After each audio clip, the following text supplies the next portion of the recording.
और इसी बीच बड़ी खबर है, ट्रंप को अमेरिकी सुप्रीम कोर्ट से बड़ा झटका मिला है। दरअसल यूएस सुप्रीम कोर्ट को ट्रंप के टैरिफ को बताया है अवैध। दरअसल ट्रंप का टैरिफ गैर कानूनी, ये स्टेटमेंट आया है यूएस सुप्रीम कोर्ट की तरफ से, यानी कि बड़ा झटका टैरिफ को लेकर यहां पर ट्रंप पर।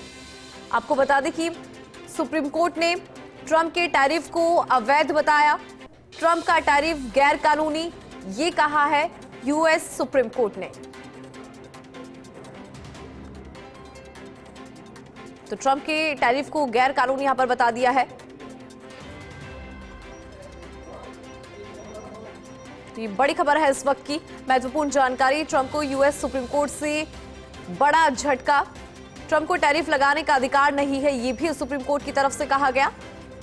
ट्रंप को अभी तक के लगा जो टैरिफ है उसको लौटाना पड़ेगा, ट्रंप को दूसरे देशों पर लगे टैरिफ हटाने पड़ेंगे, ये स्टेटमेंट सुप्रीम कोर्ट का। और काफी ज्यादा महत्वपूर्ण हो जाता है जिस तरह के हालात फिलहाल बने हुए हैं, क्योंकि आपने देखा होगा ट्रंप के इस टैरिफ से कितनी ज्यादा चुनौतियां सामने आ खड़ी थी।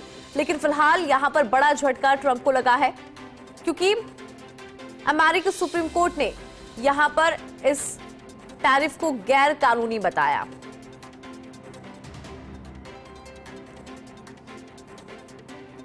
ये इस वक्त की बड़ी खबर है, अमेरिकी सुप्रीम कोर्ट से ट्रंप को बड़ा झटका। अमेरिकी सुप्रीम कोर्ट ने टैरिफ को गैर कानूनी कहा है, गैर कानूनी इस टैरिफ को बताया। यूएस सुप्रीम कोर्ट ने टैरिफ को अवैध बताया है, गैर कानूनी बताया है।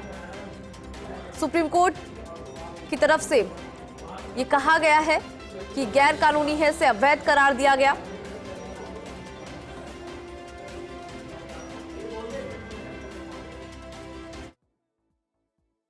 ट्रेड सरप्लस और डेफिसिट के बीच में कहीं मायने भी नहीं रखते ना, और कोर्ट ने सीधा सीधा आईना दिखा दिया है कि भैया आपको ऐसी अनइंटरप्टेड पावर नहीं मिल सकती है। आपको डेफिसिट कंट्रोल करने हैं तो लीगल तरीके से करिए। आप हर जगह एग्जीक्यूटिव पावर जो इमरजेंसी पावर्स की तरह यूज होती हैं उसको कर करके अपनी कांग्रेसियल सपोर्ट के बिना आप नहीं कर सकते हो उसको। हाँ, ये एक बड़ी बात है। दूसरा ये हम देख रहे हैं कि अब दुनिया भर के देशों के लिए एक राहत भरी खबर ये जरूर है। अच्छा, सबसे बड़ी बात ये कि 150 बिलियन डॉलर वापस देने पड़ेंगे, तो जो व्यापार घाटा दिखा रहे हैं वो पैसा देने के लिए कहां से लेकर आएंगे?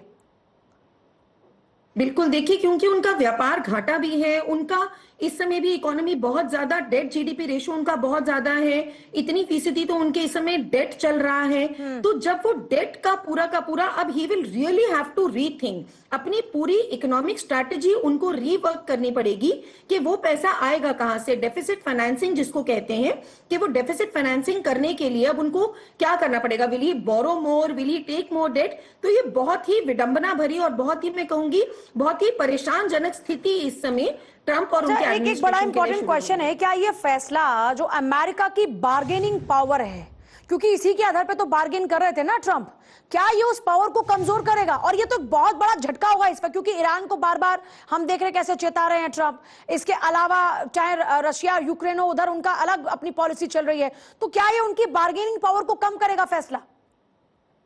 देखिए, बार्गेनिंग पावर से ज्यादा मैं कहूंगी ये तो उनकी धमकाने वाली पावर चल रही थी।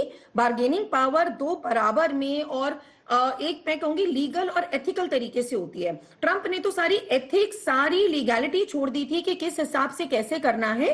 तो ये डेफिनेटली ट्रंप की उस पावर को कम करने की बिल्कुल होगी। बार्गेनिंग पावर जाएगी, धमकाने वाली पावर जाएगी, क्योंकि जब टैरिफ्स कम होते हैं तो जो उन्होंने वेनेजुएला में किया, जो वो ईरान को बार बार वहां पे पूरा नेवल फ्लीट उन्होंने खड़ा कर दिया है, तो ये डेफिनेटली उनकी पावर को कम करेगा ही करेगा। He will have to rethink executive power से क्या क्या कर सकते हैं और क्या क्या नहीं। अच्छा, WTO डिस्प्यूट में क्या ये फैसला ट्रंप के खिलाफ में इस्तेमाल होगा? बिल्कुल, WTO डिस्प्यूट में देखिए, अभी तक तो उन्होंने WTO की पावर्स को ही बिल्कुल जीरो करके रखा हुआ है। वो ट्रेड की कोई भी किसी भी बंदिशों को मान ही नहीं रहे थे। तो ये बिल्कुल उसके डिस्प्यूट में हर चीज में यूएन की जितनी बॉडीज हैं, WHO तो वो बाहर निकलने की बात कर ही चुके थे, अपना इतना सारा बकाया फीस छोड़ के भी वो वहां से बाहर निकलने की बात कर रहे थे। तो ये डेफिनेटली उनकी बार्गेनिंग पावर को, उनकी नेगोशिएशन पावर को, सबको कम करेगा।